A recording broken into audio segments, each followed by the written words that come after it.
Welcome back to the video. So with some talks about how Shadowverse Evolve should be doing banlist with at the moment being only hits to 1, I like to bring up a potential idea that they could potentially execute, but unsure if they were going to potentially do it, which would be utilizing choice restrictions. Now, to start off, I would like to explain what choice restrictions are in card games. So if we go over here within the Card Fight Vanguard rule set, as it says right here in choice restriction, you can choose one of the types from this group, and you may include up to 4 copies, but basically 3 copies in Shadowverse Evolve for your deck. And basically, it's all other cards with the same group cannot be included in your deck, as you see some of the examples listed over here. Now, why does this apply to Shadowverse Evolve?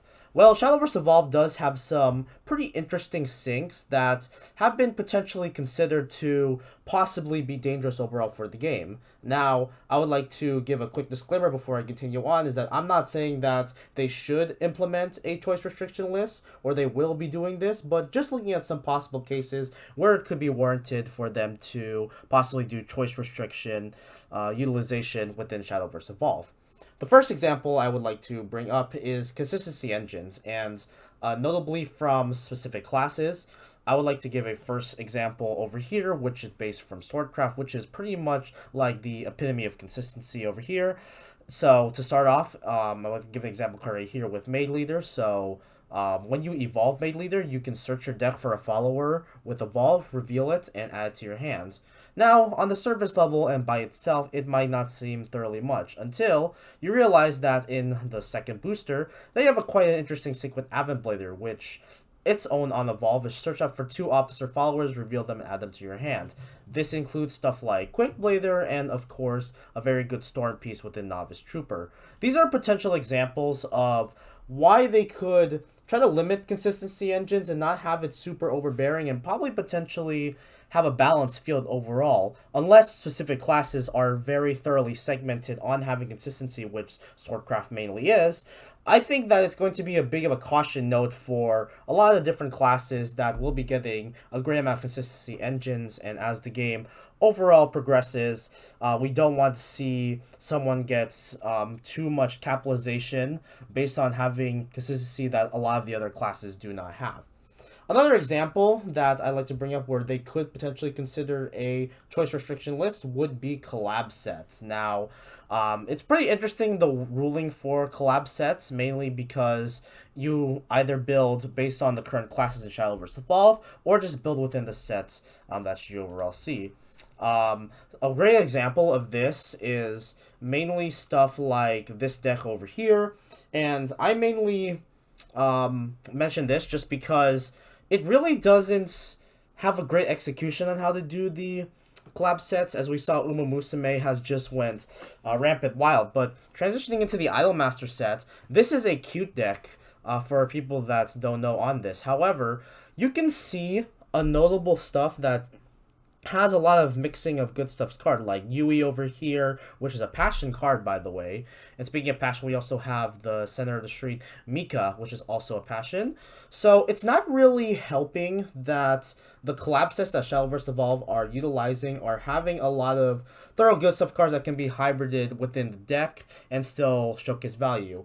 What I personally want to see more of, honestly, is more value and more benefit for playing a specific class with mostly just pure archetype restrictions. This is something that I mainly did a lot within Rebirth, and why some cards in Rebirth for you, or decks meanwhile, do not see big light compared to a lot of just generic, very good cards. Like, honestly, nothing against good stuffs, but I honestly think that if you're playing a thorough trade, you should get a lot more benefit if you're playing a lot of specific cards, compared to, as we see over here, a new generations list, which this one is based on all 3 traits, and this should be where it should be more applicable there, not really in specifically established decks that are already built out, but they want to go to the hybrid, something that goes to the normal side. But again, that's just my same thoughts. I think a lot of people would probably disagree on this, but it's something that they consider within choice restriction, because if they do a lot more generic cards, and this also probably could be applicable to Uma Musume as well,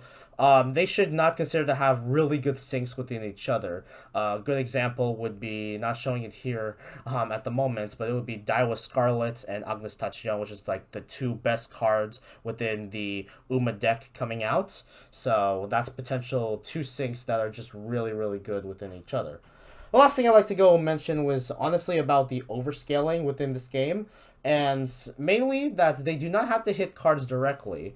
A very good example locating over here is with Dimension Shift. Now, by itself, Dimension Shift is not thoroughly as good, but if you sync it well and find ways to grab it, which would be the obvious one is Merlin, as we search it over here, you'll be able to search the deck for a spell, reveal it, and add it to your hand. So it really helps in that aspect that if we go back to Dimension Shift located over here, by itself, if you hit Dimension Shift to 1, it doesn't really make thoroughly a lot of sense if it can already be searched out by Merlin. But if you hit Merlin, that's a thorough, bigger example. However, to combat this main sync, even if it's just like a one little card, you can just utilize choice restriction and say, okay, I don't want to go play, have you play Merlin or D-Shift, you have to pick one or the other. And I think that's really applicable for upcoming variants of Runecraft, including Kuon, which is heavily known to mix up with Kuon and D-Shift. That's a potential choice restriction idea. But honestly, it just gives a lot of opportunity to possibly stop very good syncs from happening overall within this game.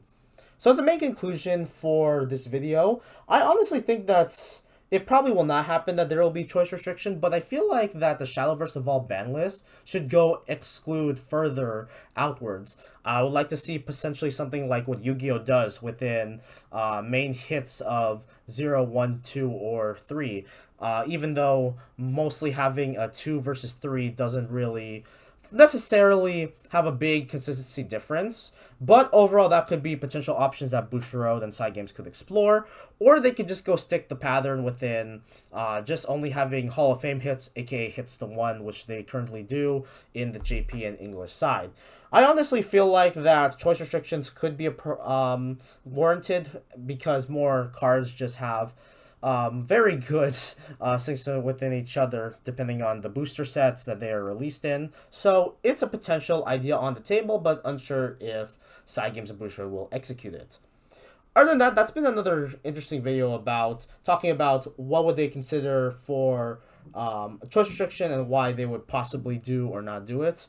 Thank you for all watching for this video. Continue to embrace the darkness, and we will see you all in the next video.